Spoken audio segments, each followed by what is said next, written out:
This week, Keir Starmer sprints to catch up to the new immigration centre ground, mindswept for him by the very online right, including yours truly, but currently occupied by Reform UK, who are now the most popular party at the local level in England. It's put the fear of God in both Labour and Conservatives, who are trying to outdo Nigel Farage to appear as the party most credible to conduct mass deportations. But as usual, Two-Tier Keir is speaking out of both sides of his mouth because he conducted a treacherous trade deal with India that ends up importing more chefs, yoga instructors and musicians. All jobs that Brits themselves can't do, of course. That, plus a man having his home raided for Brexity books, another being charged for offending the institution of Islam after burning a Quran at a protest, and the police releasing a report that admits that the Southport narrative about far-right rioters whipping up hate and division online was a cover-up on behalf of the government. All that and more this week on Tomlinson Talks.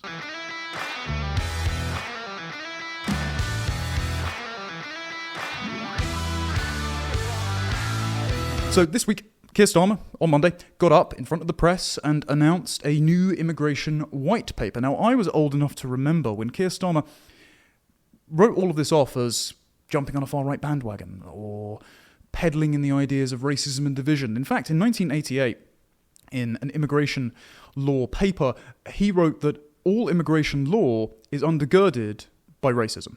So, excuse me if I don't think he believes this, and actually it's just his record unpopularity which is causing him to take this expedient political measure. That and Tony Blair constantly ringing his phone red saying, Keir, get a handle on this. You're completely scuppering the opportunity that I gave to you. But anyway, he got up in front of the press and announced a number of measures which, ostensibly, will crack down on both legal and illegal migration. He posted on X shortly before making the announcement that the Tories ran an immigration system that relied on cheap foreign labour instead of investing in British workers. That betrayal ends now. Now, that came about a week after he negotiated a trade deal with India that is meant to add £4.8 billion to the UK economy. Now, that's actually 0.168% of GDP growth every year.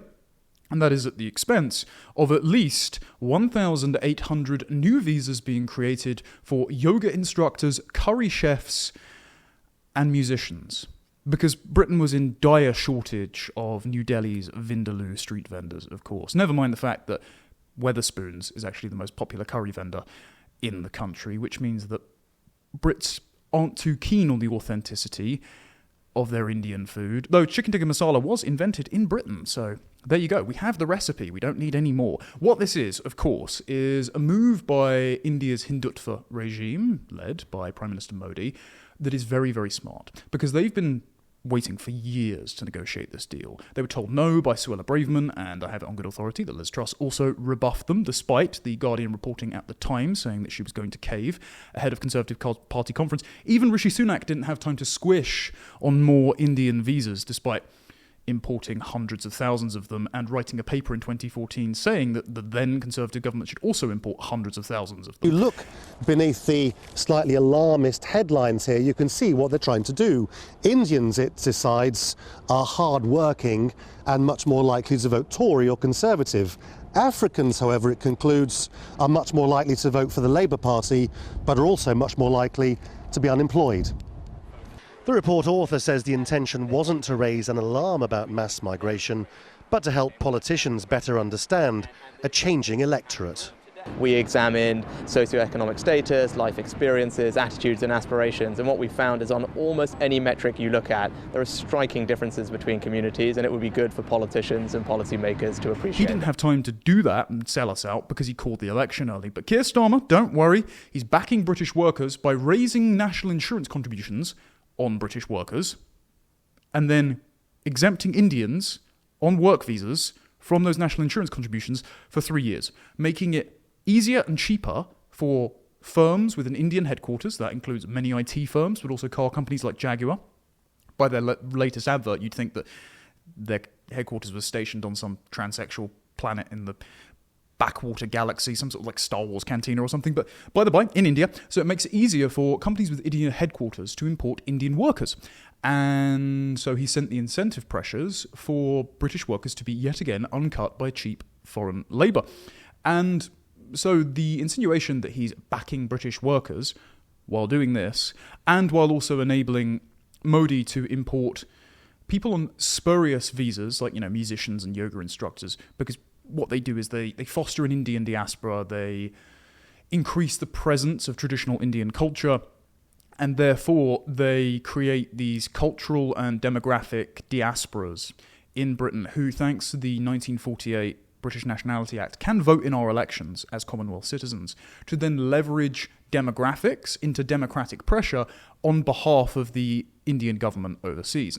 And we know this is the case because former Home Secretary Priti Patel in a Foreign Affairs Select Committee meeting once used Modi's quote, living bridges, to describe India diaspora communities. Where's the bridge from? Well, wherever they're living, back to the homeland. And so there's this permeable barrier of support for the Indian nation that can then translate into client voting blocs exerting pressure on Britain's democracy. Do you think, you've mentioned Prime Minister Modi a couple of times, I mean, he is the architect of the term living bridge, and effectively usage of, the diaspora community around the world, the Indian diaspora, not just in the UK but more broadly, has really helped to strengthen ties with key countries. Do you think our own Prime Minister understands the significance of the living bridge and why domestically the diaspora communities matter when it comes to bilateral relationships? While the native host British population vote on individual lines, they don't have much of a collective consciousness, they vote based on issues.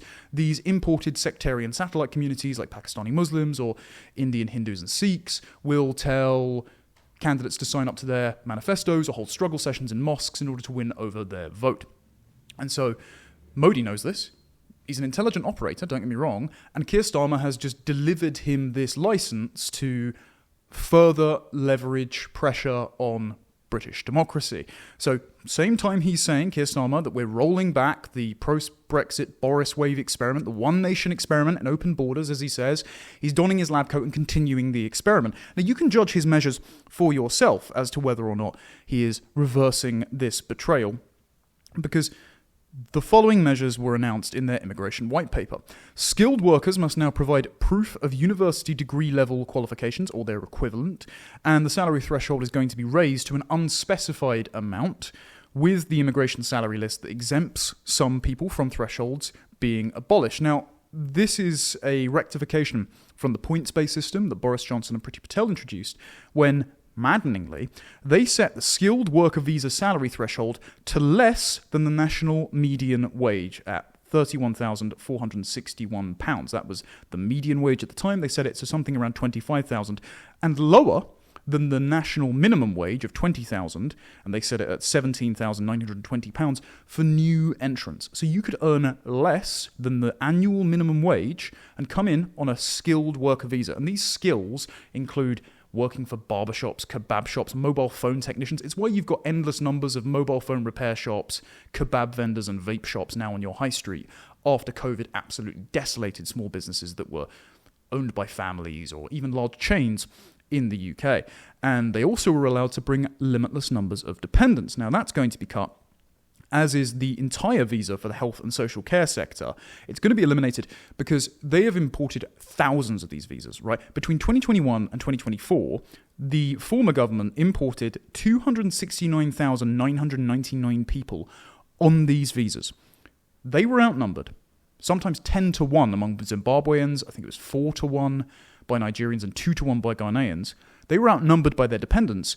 377,135 dependents. And all of these people, both the workers and the dependents, were net drains on the taxpayer because the health and social care visa is paid for by the taxpayer from the NHS. And also, their wages have been significantly diminished over time, meaning that they are never going to be net taxpayers. And so they're taking more out of public services than they put in. And all of their dependents are never contributing positively to taxes over their lifetime, usually, if you look at data from Denmark and the Netherlands, from people from Africa, North Africa specifically, Middle East, Pakistan, and Turkey.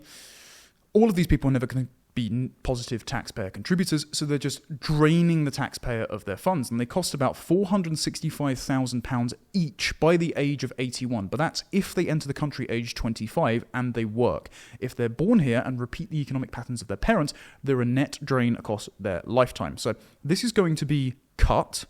However, no word on the millions of people that have come here since 2021 that are draining the taxpayer being encouraged to return home. This white paper doesn't cover that. But positive, they've cut the health and social care visa, credit where it's due. Those who've arrived legally on work, study or visitor visas from countries including Pakistan, Nigeria and Sri Lanka will no longer be able to apply for asylum. Now you might be scratching your head as to why someone on a legal visa would be able to apply for asylum in the first place. Well, it turns out 40,000 people did that in 2024. 47% of that, curiously, were students who were nearing the end of their visa.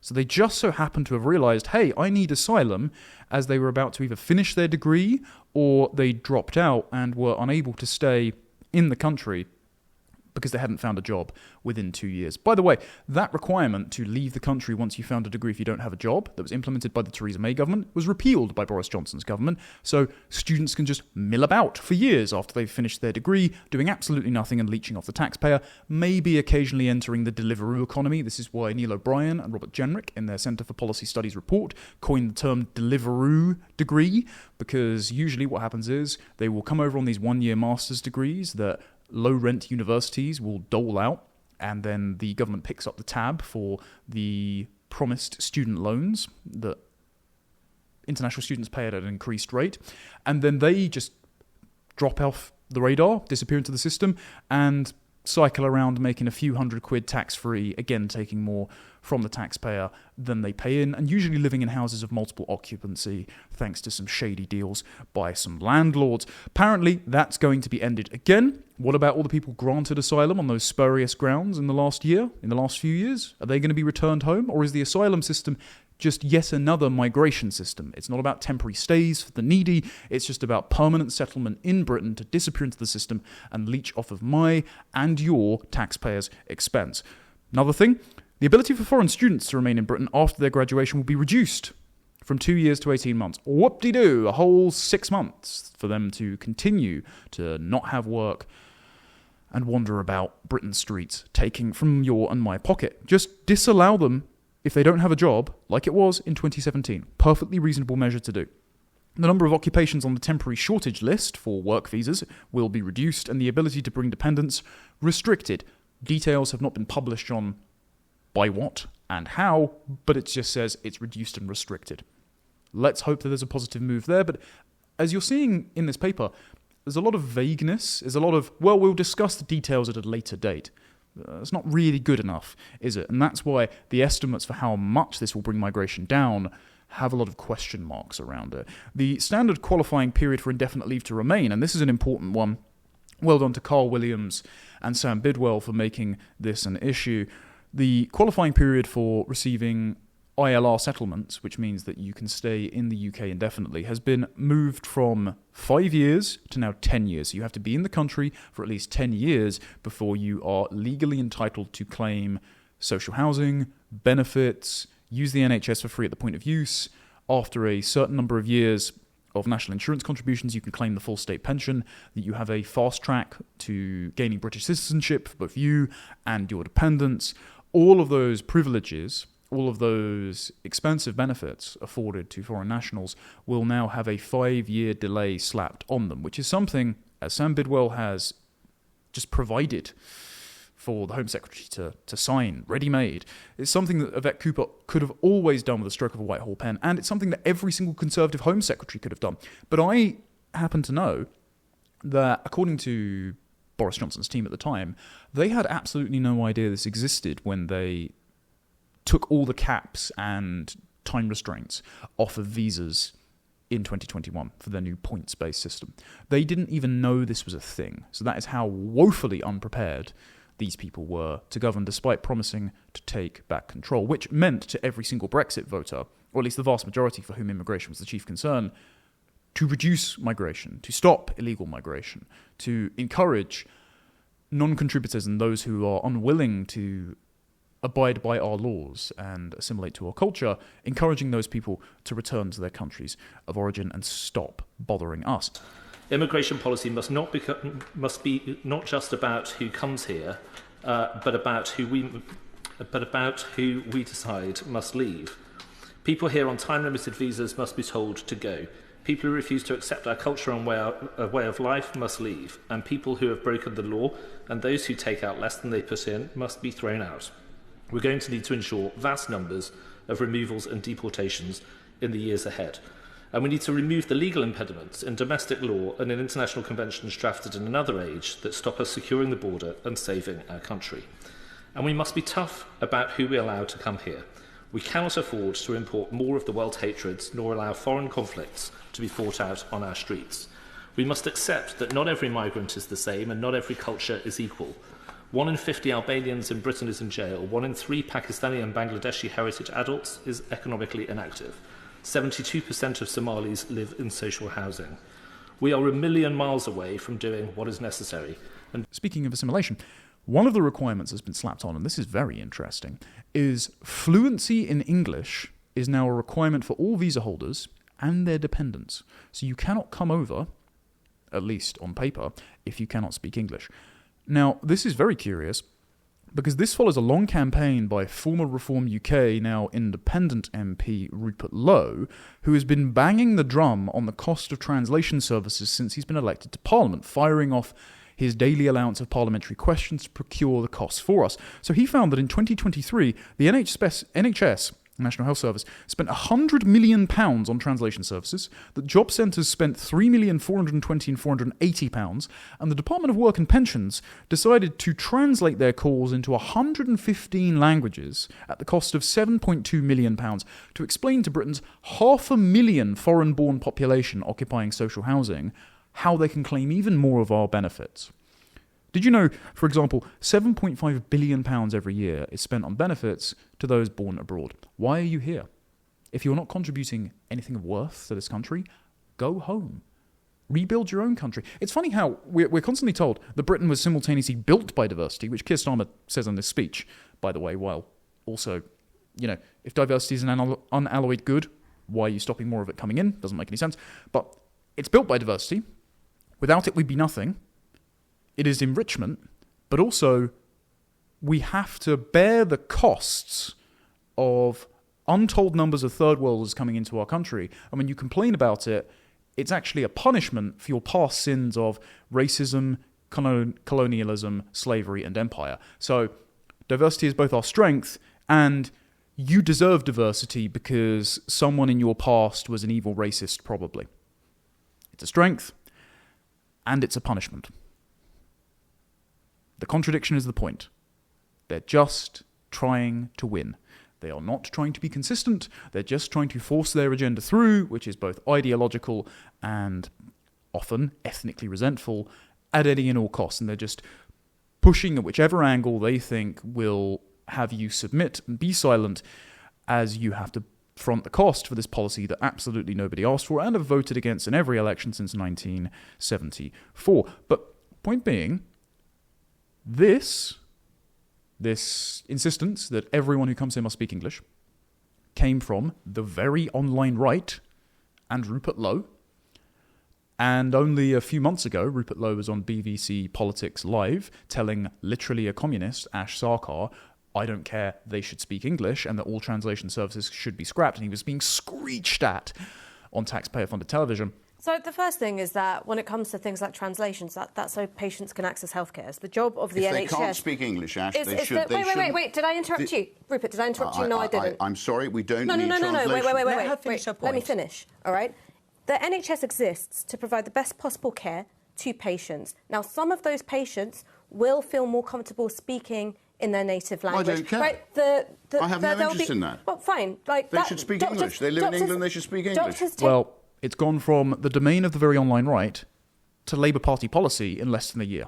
So, guess another win up on the board for the very online right. As Ash Sarkar would say, we're winning, lads. Also, final point. Ministers will bring forward legislation, apparently, to amend the Immigration Acts of 2002 and 2014 to redefine what exceptional circumstances are as they pertain to asylum applicants appealing to Article 8 of the European Convention on Human Rights, which is the right to a family life. These are often the appeals that frustrate Home Office deportation orders. The most egregious examples are Zimbabwean and Pakistani paedophiles claiming a right to a family life, or an Albanian criminal and illegal migrant saying that he can't leave the country because his family would have to go with him, and his son is autistic and a picky eater, and he doesn't like foreign chicken nuggets, therefore he gets to stay. The problem with this, as you will anticipate, is that without leaving the European Convention on Human Rights, we are still subject to Article 46 rulings by the European Court of Human Rights. So, if these judges, one, don't adhere to the new laws and guidance that say exceptional circumstances is very narrowly defined, and why would they? Because Keir Starmer himself wrote the textbook on how to apply Tony Blair's 1998 Human Rights Act for judges, which codified the supremacy of the European Court and Convention on Human Rights into UK law, then this gets pushed up to the European Court of Human Rights, who can issue an Article 46 ruling and supersede UK law. And Keir Starmer will never leave the convention and the jurisdiction of the court because he loves his international law, and so his back will be up against the wall and nothing will be done. So a lot of this is just for show. Now, bear in mind, the Conservatives committed to doing the same thing, by the way. They won't leave the ECHR. They've just said that they want to legislate so that the ECHR, both the court and convention, and the Human Rights Act will not apply to immigration cases. Again, you will still be subject to Article 46 rulings, so the likelihood of that working will be low. But it is important to note that the Conservatives have basically had their lunch eaten by this, and that's the real motivation for these changes, isn't it? The Labour Party just lost 187 seats at the local election. Reform became the largest party in the country with 677 seats. A couple of those are resigned, but they're still the most dominant. Labour lost their only council. Reform gained about 10. They are quaking in their boots, and they know that 2/3 of Reform's voters had their chief issue as immigration, both legal and illegal. So they know that they need to be seen to be doing things on this. They've received advice from Blair, no doubt, to try and contain the growth of an insurgent populist party that is almost solely single issue on migration, and so they're trying to cut reform off at the knees by dealing with legal and illegal migration. However, when the chips are down, they're not going to put up enough of a fight because they're still constrained by these legal frameworks and these laws that were passed by their predecessor and mentor, Tony Blair. And the Conservative Party have so sufficiently remade themselves in Blair's image that they can't quite escape the confines of that Cameron-Blairite paradigm. They're still trying to be cautious, and they're trying to depict their unwillingness to move rapidly and enact necessary revolutionary change, as Robert Jenrick has suggested with the Great Repeal Bill. Kemi Badenoch is trying to refashion that as being the sensible, policy-focused adult in the room. Well, this should be a lesson on how quickly you can have your lunch eaten if you practice an abundance of caution in an age where politics is dictated by social media. And I say it's dictated by social media. See again the fact that the very online right and Rupert Lowe were pushing an English language requirement on Twitter only about 6 months ago, and it's now Labour Party policy. But, and here's where the betrayal comes in, it's not just the India deal. Hidden away in the deal, as Robert Jenrick has also cottoned on to a couple of hours after I did on Twitter, hidden away in this white paper is a plan to, quote, explore reforms to allow a limited pool of UNHCR recognised refugees and displaced people living overseas to apply for employment through our existing sponsored worker routes where they have the skills to do so. In short, they plan to allow asylum seekers who've applied from overseas the right to work in Britain. So that means that, let's say, the kinds of refugee camps, if you want to call them that Shamima Begum, the ISIS bride, was milling about in Syria, if someone says, well, sorry, I'm qualified as a brain surgeon, don't ask questions about the veracity of my qualification, you know, all those top universities in Syria, I can come over to the UK and receive indefinite leave to remain, and the right to settle, and the right to claim benefits and all that. What happens when this precedent is applied to 123 million people that the UNHCR recognises as eligible refugees around the world? And what happens when this precedent comes into conflict with the new proposed changes to the Human Rights Act and the application of the European Convention on Human Rights? Because remember, we are still signed up to the 1952 Refugee Convention, and so if we withdraw the Human Rights Act 1998, if we withdraw from the European Court and Convention on Human Rights, then we will still be beholden to the UN Refugee Convention, which defines a refugee as anyone unable or unwilling to return to their country of origin. Now, I just don't feel like it. It's a bit rubbish, isn't it? So what happens when that becomes the legal statute that then illegal migrants in Britain can appeal to? Does that create a pull factor for more men to pay people smugglers to ferry them across the English Channel? Because we've already seen the Telegraph reporting that men are earning about £500 a week from asylum hotels and accommodation in London, working as Deliveroo drivers and taking unlicensed income without paying any tax. Won't it just become even more appealing for these men to break the law and enter our country if, while they're waiting for their asylum decision, they can work in any profession they so choose, especially if they have family members over here, and especially if shady businesses like the aforementioned vape or even PAWN, porn, shops, are engaging in hawala finance to facilitate the global Muslim trafficking trade. So all of these are a hidden and underhanded way of actually increasing immigration in the long term. So in his speech last November, Starmer, if you remember, said Brexit was used for that purpose, to turn Britain into a one-nation experiment in open borders. And he reiterated that on Monday's speech. And he said, until in 2023, immigration reached nearly 1 million, which is about the population of Birmingham, our second largest city, and probably our ugliest. That's not control, it's chaos. And look, they must answer for themselves, but I don't think you can do something like that by accident. It was a choice made, even as they told the country they were doing the opposite. A one-nation experiment in open borders conducted on a country that voted for control. Well, no more. This government is shutting down the lab. The experiment is over. We will deliver what you have asked for time and time again, and we will take back control of our borders. Well, will they? Because Shadow Justice Secretary Robert Jenrick has pointed out these measures might only cut net migration by a meagre 500,000. Home Office estimates have said they will reduce the number of foreign workers and students coming by 98,000 every year, which is encouraging. But if you remember, in 2023, net migration peaked at 906,000 people. It was total gross, about 1.22 million. That fell to just over 700,000 for 2024. And so if it's going to come down, then it's only going to be about 500,000 to 600,000 as of next year. Only, that's still double the rate of pre-Brexit migration.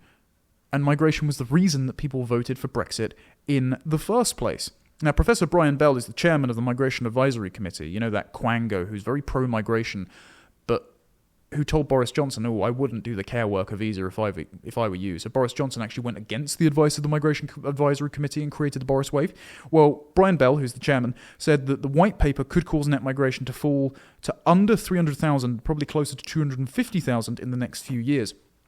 But this seems to contradict new modelling by Home Office insiders who have said that contrary to the Office of Budget Responsibility, OBR's modelling that was erroneous by a factor of 2 to 3 in recent years, that said net migration will be 315,000 to 400,000, they said, actually, net migration is going to be a new normal, a new minimum of 525,000 every year.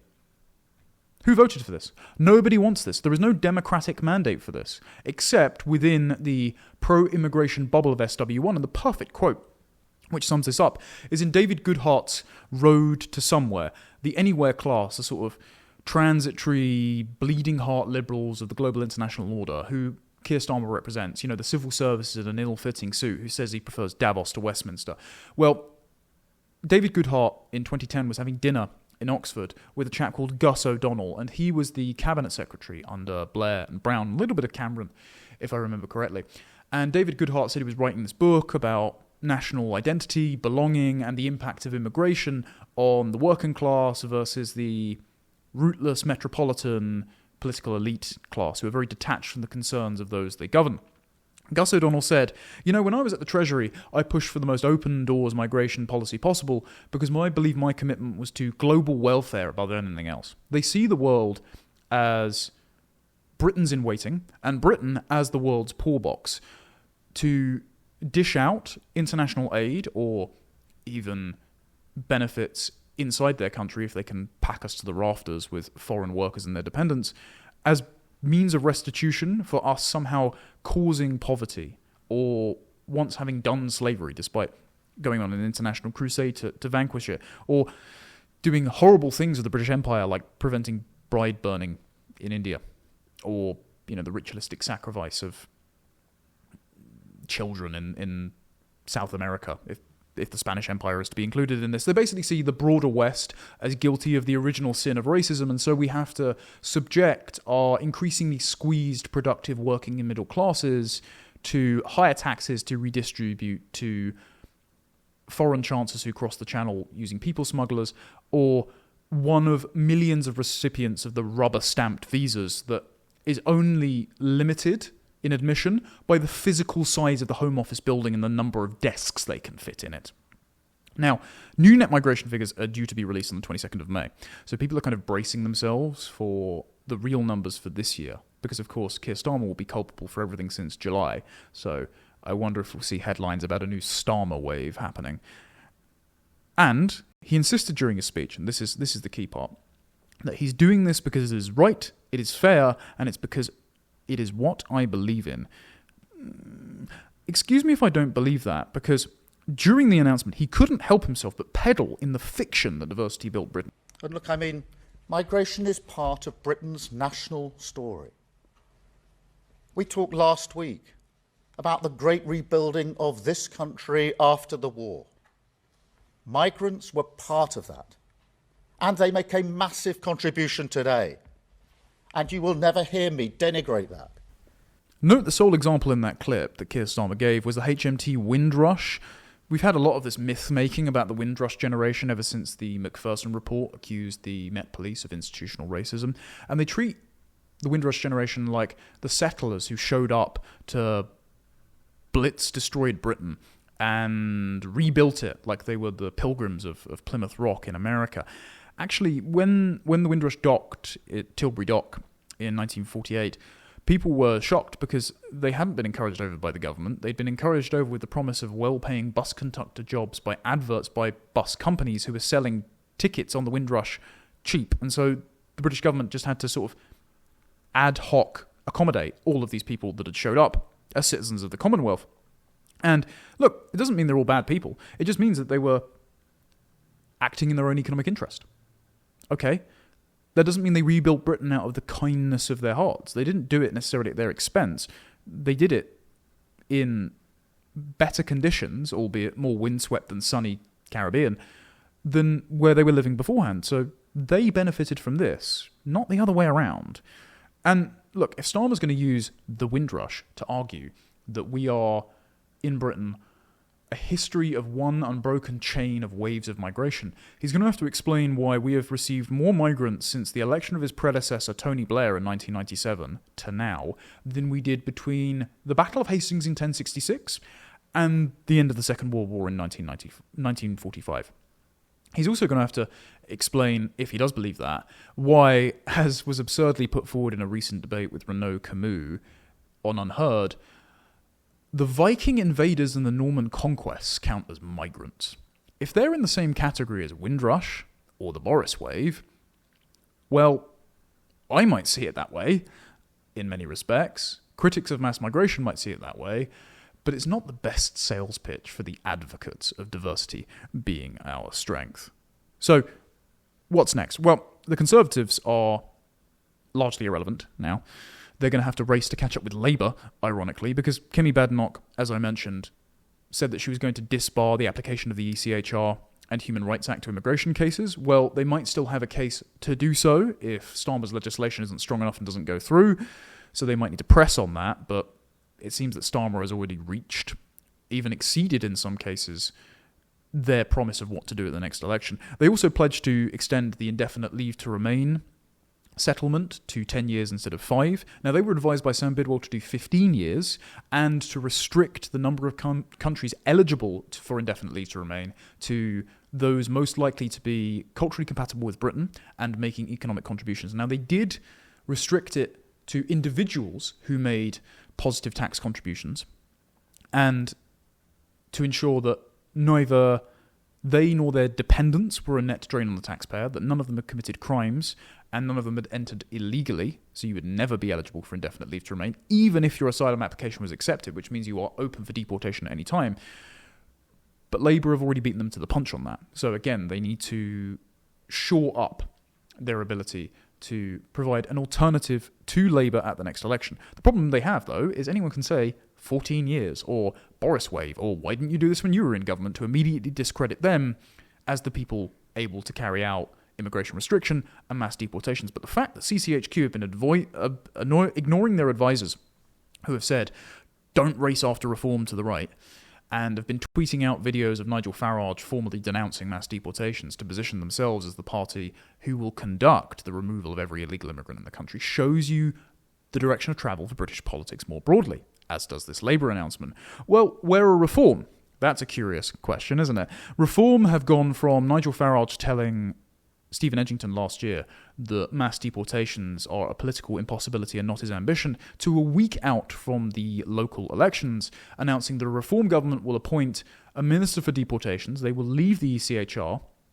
They will repeal the Human Rights Act. They will repeal the Equality Act, despite appealing to it in their legal action against Rupert Lowe.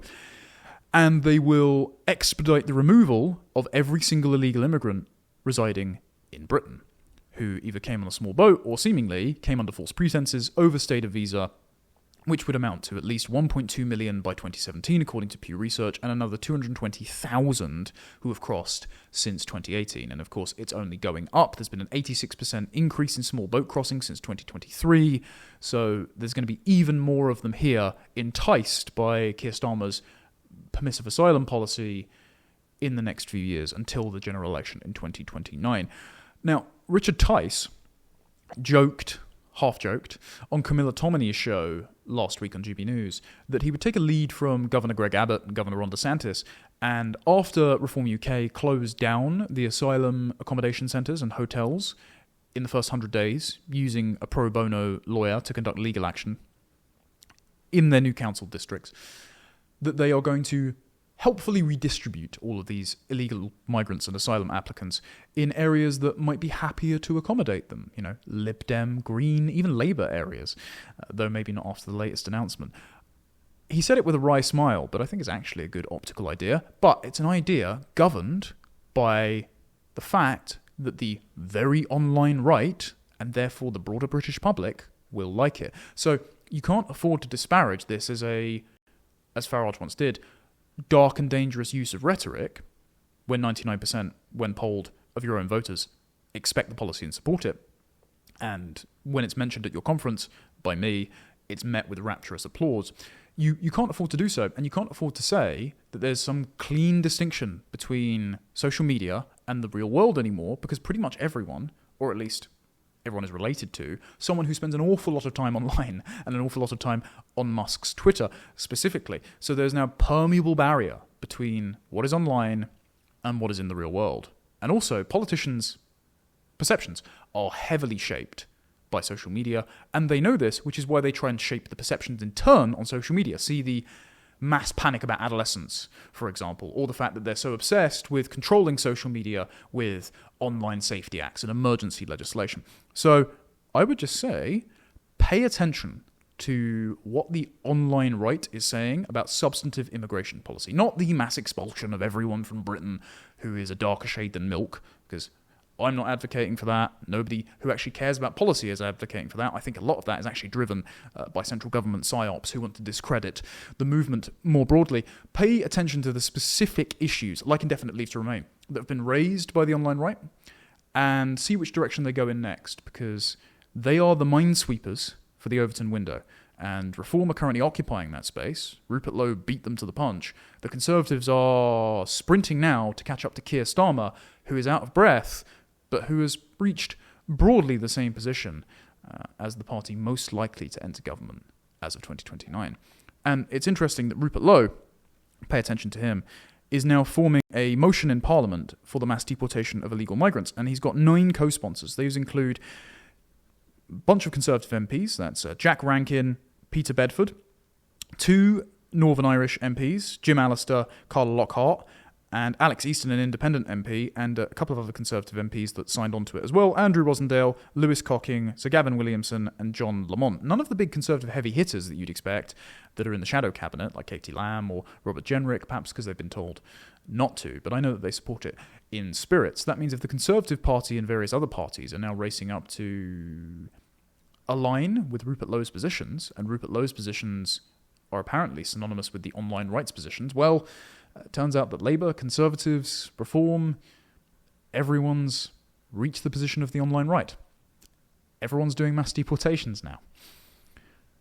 So the following story is quite interesting.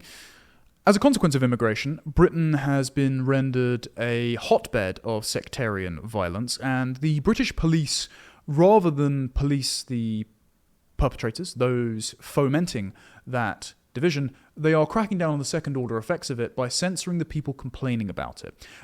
What I mean by this is a man has just been charged in the UK with an Islamic blasphemy law. Now, it's not an Islamic blasphemy law explicitly on the books, but de facto in application. This is Hamit Koskun, obviously not a man of British origin, but he was arrested in February 2025 after, and we say allegedly, but it is on camera, burning a Quran outside the Turkish consulate in London in a protest against the Turkish President Erdogan, and apparently in an act with solidarity with the Iraqi refugee Salwan Momika, who was murdered in Sweden in January for the same act of protest, with suspicions that a foreign government like the Iranians might have been involved in that. Now, he was charged under Section 31B of the Crime and Disorder Act 1998 with a racially or religiously aggravated public order offence under Section 5 of the Public Order Act 1986. Now, it's absurd that we even have these charges in the first place, because all he did was burn a book in protest. But because he did it publicly, rather than in the privacy of his own home, he has been charged with causing offence to a racial or religious individual or group. Except, in this instance, the exact charge read as follows, and you can see it on screen. He was charged with intent to cause against the religious institution of Islam, in all caps, harassment, alarm, or distress displayed some writing, sign, or other visible representation which was threatening, abusive, or insulting, thereby causing that or another person harassment, alarm, or distress. He insulted Islam, and so he was charged with a public order offence. So we have an Islamic blasphemy law in this country. Now, his lawyer, Akua Reindorf, said that this was plainly defective because the religious institution of Islam was not a person for the purposes of the act. It would be no better if he had offended an individual person. I don't care if you're offended. You can burn any book you like under the laws and liberties that an Englishman expects himself to be subjected to. Bear in mind, the blasphemy laws brought in 1648 after the victory of Oliver Cromwell, sadly, in the English Civil War, were repealed as of 2008. But we know this isn't a blasphemy law, right? Because the concept of religious blasphemy is itself a Protestant and then liberal secular concept invented by the British Empire with their liberal norms and then put on steroids by the post-Blair Revolution in 1997 to govern all religions as if they are equal under the rubric of freedom of religion, rather than practicing a Christian tolerance of pagan faiths. So the creation of the sort of concept of religion was that Hinduism, Islam, Judaism, Christianity can all be worshipped privately under the same rubric of freedom of religion. But that presumes that those religions hold the same values as Christianity that led them to the point where a private observance of faith within a secular state was an acceptable compromise in affairs to allow people to live in harmony. No. The doctrine of Islam says all must submit. So you're not going to have those as compatible.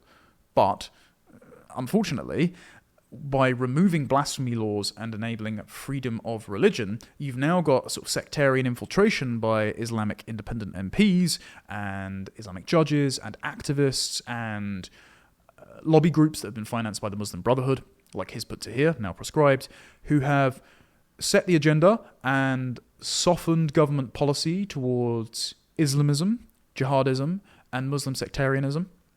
And those who have entered the institutions, like these judges, like these activist lawyers, like these MPs, are now using Britain's anti-discrimination laws in partisan fashion on behalf of the interests of Islam as an institution, not just a person or group, against the settled, secular and Christian white British host majority.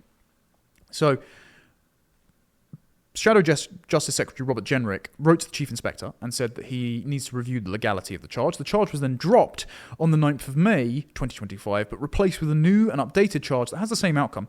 And a CPS spokesman said, "We charged Hamet Koskun on the basis that his actions caused harassment, alarm or distress, which is a criminal offence." It shouldn't be. "And this was motivated by hostility towards a religious or racial group. As part of our continuous review of ongoing cases, we concluded the wording of the charge was incorrectly applied, and we have substituted a new charge to more accurately reflect the alleged offence." It shouldn't be offence in the first place. But Britain is governed in such a way where the police act as a protection racket to ensure the pristine reputation, even if unearned, of racial and religious minority groups remains in place, and any complaints by the host majority, who have to accommodate and pay for their presence, are suppressed violently. Now, this coincides with another story where a retired police officer was arrested. This is Julian Folkes, who's a 71-year-old retired special constable from Gillingham in Kent.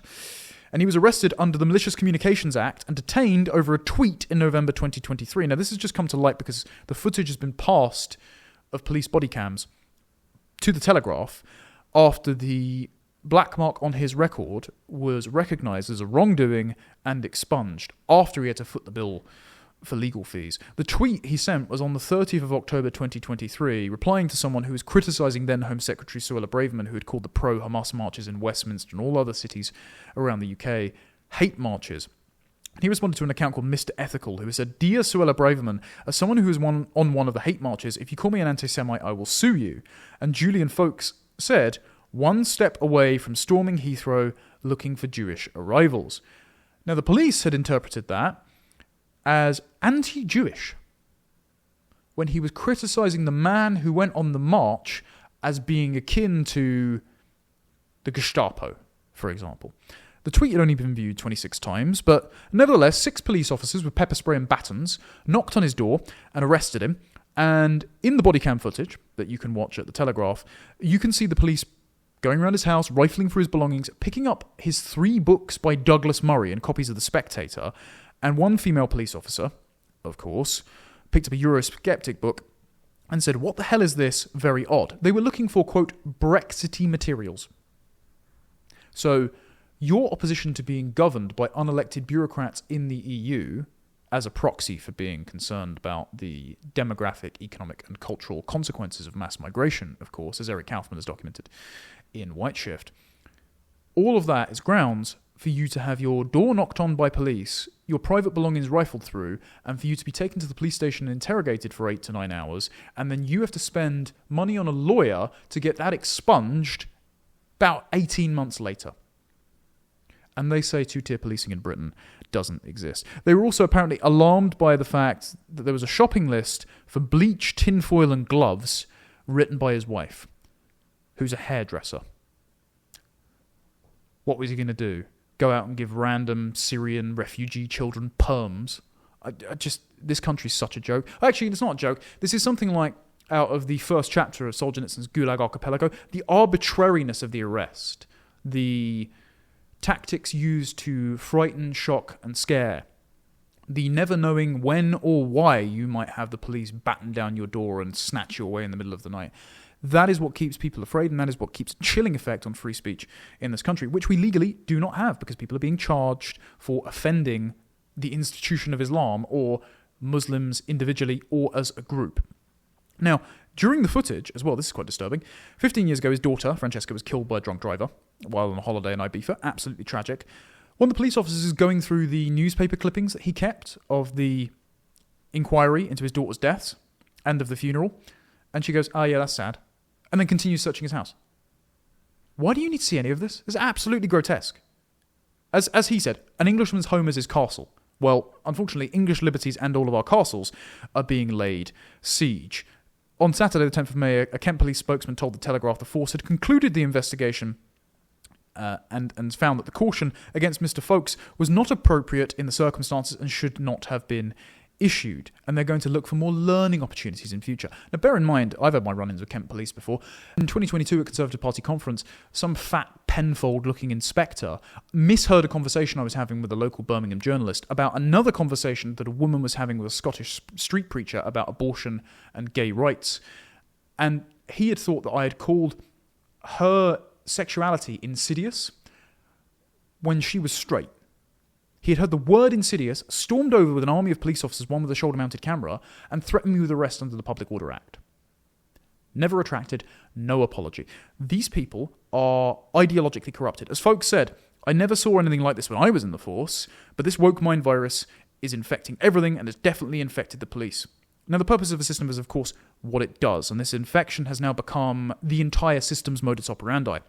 Sam Ashworth-Hayes wrote a really good article about this in The Telegraph this week, and he wrote, "Complaints about two-tier policing of actions and speech sting our politicians because they are plainly true. When West Yorkshire police sit in on a meeting in a mosque as a head teacher, mother and imam beg the community not to carry out the death threats sent to a child who scuffed a Quran, who then got the scuffing incident recorded as a hate incident, when the Batley Grammar School teacher is in hiding for his own protection while those who threaten him walk free, when police officers and counsellors in Rotherham and beyond insist that rape gangs preying on children need to be covered up to protect community cohesion, the state is showing you how it carries out its function of keeping the peace. As Britain has become more diverse, the state has reordered itself around this new reality. Nation-states, homogeneous and governed as such, slot neatly into cultural and institutional frameworks that allow for luxuries such as policing by consent of a single community. The incentives given by this model are perverse. If you set out with the goal of minimizing the risk of conflict between groups, then you will tend to police those who are easily policed, like the English, rather than those who infringe on the rights of others, like febrile sectarian Muslim communities with low impulse control, who are not operating along the guidelines of universal morality, but rather only doing that which advantages their family, their clan, and the broader ummah. He says, your rights, in other words, are directly related to the perceived threat of your group and that it poses. If you are largely peaceful, you will face the full force of the law as it attempts to avoid clashes between groups. If police officers are worried that a riot will result from confrontation, an offender will likely walk free. This is anarcho-tyranny. It is the unilateral application of laws against the law abiding, while the complete permission for criminal elements to run free and then to act as client groups for the state, who will then vote for this permissive state of affairs, while the law-abiding population is so petrified, they will also, perplexingly, vote for an increase in the remit of state power, so the state can clean up the mess that they themselves made, but then have no incentive to clean up the mess, because it entrenches the state of affairs that allows the state to exist as a kind of leviathan, making all of these fighting groups play nice. I wrote, in a recent column for Courage Media, the intent of Britain's institutions is to implement an apartheid system which penalises the white host majority to pursue equity and protect the feelings of imported minorities. Now, the Conservatives' response to this has been woeful. Shadow Home Secretary Chris Philp, who I usually quite like, has said he'll end the recording of non-crime hate incidents. The problem is, none of this was a non-crime hate incident. Neither was the incident where Telegraph journalist Alison Pearson had her door knocked on by Essex Police as part of a Met Police investigation for a potential terror charge for a deleted tweet about also the pro-Hamas marches. 12,000 people a year, 33 people a day, are arrested in Britain for grossly offensive speech, and this is under Section 127 of the Communications Act 2003 and Section 1 of the Malicious Communications Act 1988. These are laws that were passed by previous Conservative and Labour governments, so Major and Blair and Thatcher including the Public Order Act 1986, which has now had these racial and religious hate crime charges slapped on top of it. All of these laws have to go. And if you're doing anything less than repealing these laws, you are not going to get anywhere. But what was most interesting was the ensuing blasphemy debate between Andan Hussein and Rupert Lowe on Twitter. And this shows that we are going to be dealing with this downward pressure for reinstituting a blasphemy law on behalf of Islam for decades, thanks to the mass migration and multicultural management strategy conducted by multiple treacherous governments in succession. We all remember Tahir Ali last November telling Keir Starmer to make it a criminal offence to burn the texts of the Abrahamic religions. Now, he was referring to a UN resolution where it specifically said burning the Quran would be a crime, which ironically Britain voted against, but is now enforcing this as a law in its own country against the aforementioned protester outside the Turkish embassy. So Rupert Lowe responded to this entire scandal by saying, "This is Britain. We do not have blasphemy laws, and we must not have blasphemy laws. Burning the Quran is not a crime. Free speech means protecting the right to offend, including Islam. More politicians should have the courage to say so." Now, sadly, Rupert is incorrect. We do actually have blasphemy laws, it turns out, and this guy's probably going to get prosecuted. But he is right in the spirit of what he says. Andan Hussein responded, and Andan Hussein is the independent Muslim Gaza-obsessed MP who won his seat in Blackburn, heavy Muslim constituency, last July. Hussein said what Rupert actually wants to say is free speech means protecting the right to offend Muslims. Yes. Yes. Thank you, Andan, for admitting that you want blasphemy laws. Now we know what we're up against. Lots of people then, obviously, me included, ratioed Andan back to the 7th century. And he said, regarding Rupert Lowe, "It is deeply worrying, Rupert, that you invest so much energy into advocating for the right to offend a minority community. Free speech comes with limitations and protections. Clearly, you're not happy with those protections extending to a Muslim minority. Why?" And later, he issued a tweet saying, well, you wouldn't say a slur to a gay person. You wouldn't say a slur to a black person. Therefore, why are you allowed to offend Islam? Now, excuse me if I don't think that Adnan Hussein cares an awful lot about offending those other minority groups, those out-groups, especially when he is obsessed with Israel, for example, and so would defend the rights of Palestinian protesters, presumably, who engage in all sorts of anti-Semitic but violent rhetoric that they would happily direct towards the white indigenous host population of Britain, including myself, for our historic role in establishing the State of Israel and governing over Palestine. He would presumably defend the free speech rights of all those people. He would presumably defend the free speech rights of Kashmiri separatists who want an independently governed Kashmir, because that's a Pakistani issue of whom he shares a heritage with those people. So I don't think he cares one iota about the offence for other minority groups. I think he knows that these are vulnerabilities to the liberal system that existing anti-discrimination law tries to prevent. And so he can use it as a Trojan horse to insulate Islam from criticism. Bear in mind, Islamophobia, remember, was a term invented by the Muslim Brotherhood, as former jihadists have come out and said, who were present at the meetings, latching onto successful movements like campaigns against anti-Semitism or homophobia. So they generated the term, and it was then picked up and ran with by the Runnymede Trust in the UK in 1997, the year of Blair's election. And so if you've got a demographic constituency whose principal concern is about insulating their ethnic and religious identity from fair judgments and offensive comments, then if that constituency is always here, they are always going to use existing legislation to push towards an Islamic blasphemy law. And so what do we need to do? Get rid of all the legislation. Allow criticism of all religions, all peoples, all lifestyles, all politics to run completely free. Unfortunately, the narrative that diversity is our strength cannot abide by such scrutiny, and so I won't hold my breath for that to happen. However, positively, Rupert Lowe has signed a motion in Parliament defending freedom of speech and including the right to reject, mock or criticise religious ideas, including Islam. However, it's only been signed by Conservative MPs, three, Charlie Dewhurst, Peter Bedford and Bradley Thomas. There should be much more support thrown behind this. I know Katie Lamb's tweeted about this. I know Robert Jenrick's concerned about this. I know plenty of Conservative MPs are concerned about this. There needs to be a massive pushback against the predictable and ongoing enforcement of an Islamic blasphemy law in this country. And if this man is convicted for burning a Quran, it is a grave injustice. Sadly, though, in our rapidly Soviet-esque UK, it wouldn't be a surprise. Now, the final story I wanted to talk about is a new report proving that the Southport narrative was a cover-up. We all know this. We have all suspected for a long time that Keir Starmer's insistence that these protests that followed the murder of 3 girls by second-generation Rwandan Axel Rudakabana in Southport in summer of last year, that they were not the result of bust-in far-right thugs, that actually it was the spontaneous outrage of a grieving community who had been ravaged by economic deprivation, mass migration, and ignored by the political class for decades. A gang of thugs got on trains and buses, went to a community that is not their own, a community grieving the most horrific tragedy, and then proceeded to throw bricks at police officers who just 24 hours earlier had been having to deal with an attack on children in their community.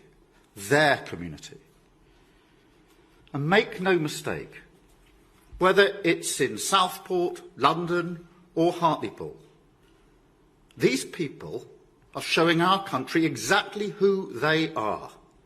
Mosques targeted because they're mosques. Flares thrown at the statue of Winston Churchill. A Nazi salute at the cenotaph. And so I've just held a meeting with senior police and law enforcement leaders where we've resolved to show who we are. A country that will not allow understandable fear to curdle into division and hate in our communities, and that will not permit, under any circumstances, a breakdown in law and order on our streets. Because let's be very clear about this. It's not protest, it's not legitimate, it's crime, violent disorder. I utterly condemn the far-right thuggery we've seen this weekend. Be in no doubt, those that have participated in this violence will face the full force of the law. The police will be making arrests, individuals will be held on remand, charges will follow, and convictions will follow. I guarantee you will regret taking part in this disorder, whether directly or those whipping up this action online and then running away themselves. This is not protest. It is organised, violent thuggery, and it has no place on our streets or online. Right now, there are attacks happening on a hotel in Rotherham. Marauding gangs intent on law-breaking, or worse.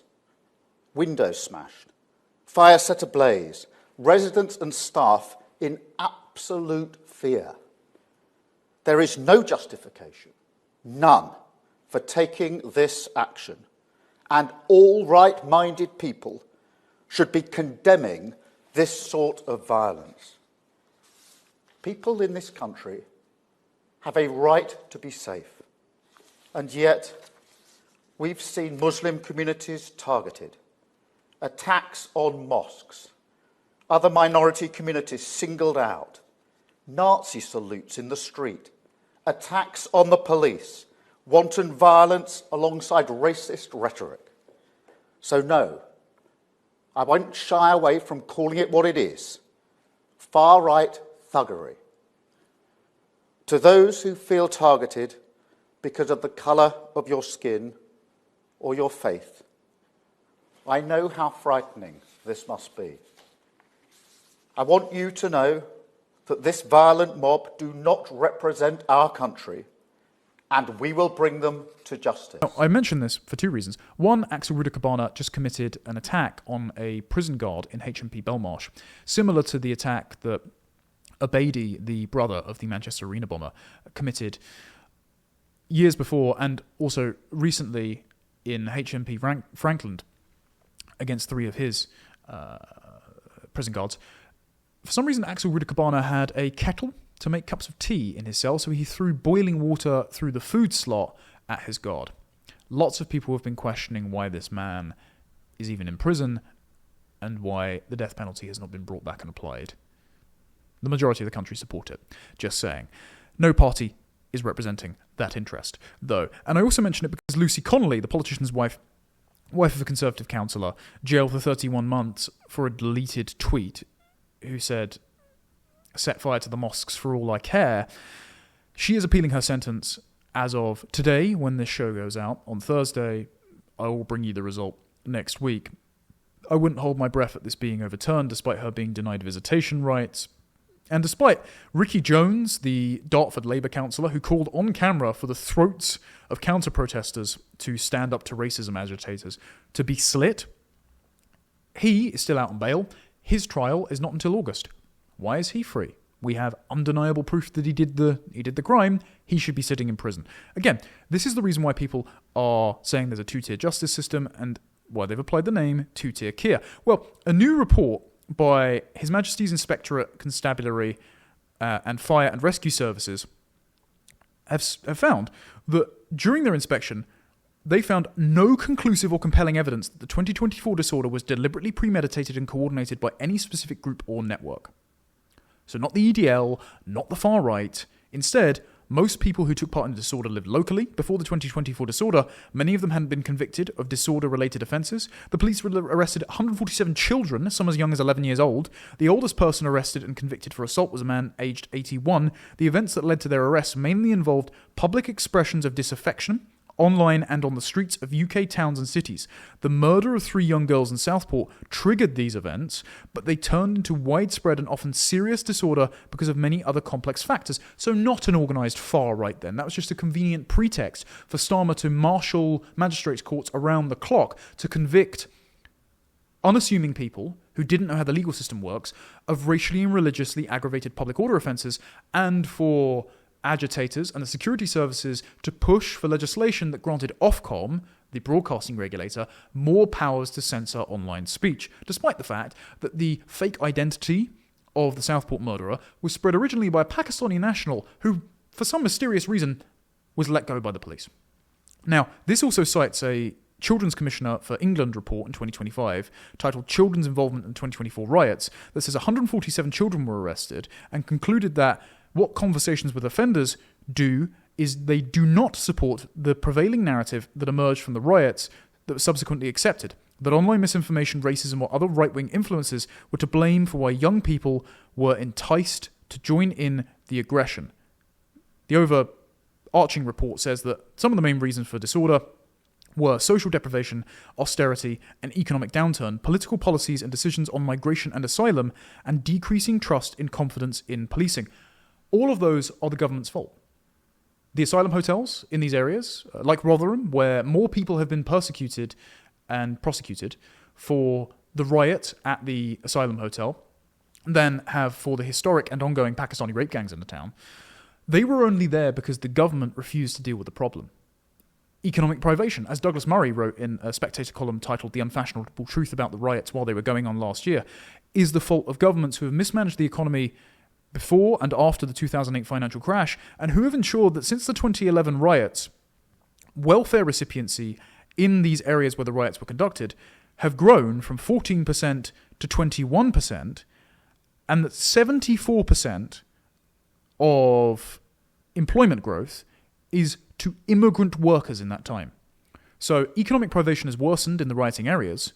Immigrants have been given all the jobs. You wonder why there's so much resentment and discontent, and why lots of people in that area felt that they had no recourse but initially peaceful protest, as Peter Lynch engaged in before he was committed to prison, and then seemingly waiting for the coroner's report, but seemingly hung himself because of the pressure he was placed under, or violent riots, which we cannot condone legally, but I'm not shocked it happened. There's no mention in this report, by the way, of the Asian and Muslim male militias who occupied a roundabout, lacerated the liver of a pubgoer in Birmingham, threatened a Sky News van, slashed its tyres, carried weapons. No mention of the fake news spread by the likes of Nick Lawls of Hope Not Hate, who said that Muslim women had acid attacks thrown on them that were cited by Pakistani counter-protesters as the reason why they turned out on the streets. And no mention of how at the time as well, there was a second suspect who was caught with a knife near the Southport vigil, who people thought was a man of Arab appearance. Turns out he was English, just with a thick beard. But the people were worried there was a second repeat attack that then caused the gatherers at the vigil, around the vigil, to kick off on the road leading to the mosque and led to the first riot. So, again, even in this report about how the narrative about the organised far right isn't true, they're still omitting details that make the minority communities that also participated in the disorder look bad. Laurie Wastell wrote really well about this in The Spectator. He pointed to the fact that the Department for Education produced guidance in late August to teach school children that rioting coordinated by right-wing extremists was initiated by the spread of misinformation about the perpetrator of the Southport attack, resulting in violent, racist, and Islamophobic attacks on our communities by extremists. This has been the prevailing narrative drilled into the heads of children since the riots were ongoing by the government, and now they're having to embarrassingly or quietly walk it back. I don't think Keir Starmer will be doing an emergency address on this report saying I was wrong about far-right thuggery, was he? He said they weren't legitimate protests. Well, seems that the underlying animating feelings of these protests certainly were legitimate if you felt the need to come out and clamp down on legal and illegal migration, wasn't it, Keir? Even the BBC had to admit, and this is their report, Riots Show How the UK's Far Right Has Changed. So in the title they're saying that the far right organised this. He said, the recent disorder is more complex and has laid bare the anarchy of modern right-wing extremism, as well as the extent of its reach. The truth is that no one organisation owned or organised the riots. They were bigger than that. Look, as I wrote recently, the narrative emerged that depicted the British public as so febrile that they might be manipulated by online misinformation into attacking ethnic minorities at random, and so this set the security state in anticipatory opposition to the host majority as the protectors of beleaguered minorities. And I'll finish on this. This is a well-founded assumption, because buried in the police response to the 2024 Summer Disorder Report released by the Home Affairs Select Committee recently was the admission that Chief Constable Kennedy of the Merseyside Police Force had considered publicising Axel Rudakabana's, quote, Christian religious background on the 31st of July 2024, and her reason was, and this is a direct quote, that her main motivation in publishing the information was to try to protect Muslim communities rather than to prevent disorder. If the police are manipulating the narrative to protect the pristine reputation of Britain's minority racial and religious communities, particularly Muslims, whose mosques were given additional funding by Keir Starmer after the riots, how is that not a two-tier system? You are being gaslit if you're being told otherwise. Anyway, thank you very much for all of your comments, your overwhelmingly positive responses to the return of the show. Thank you to the super chats and super thanks that have been sent in. I'm going to try and keep premiering this once a week, 8 o'clock on Thursday, and disperse the clips a little bit more. Do send in a super chat if you want a question answered. I'll try and make time for that. I'm under constraints here. We've got limited time in the studio to record, but I will try and create some wiggle room for it. Otherwise, thank you very much for watching. Until next week, goodbye.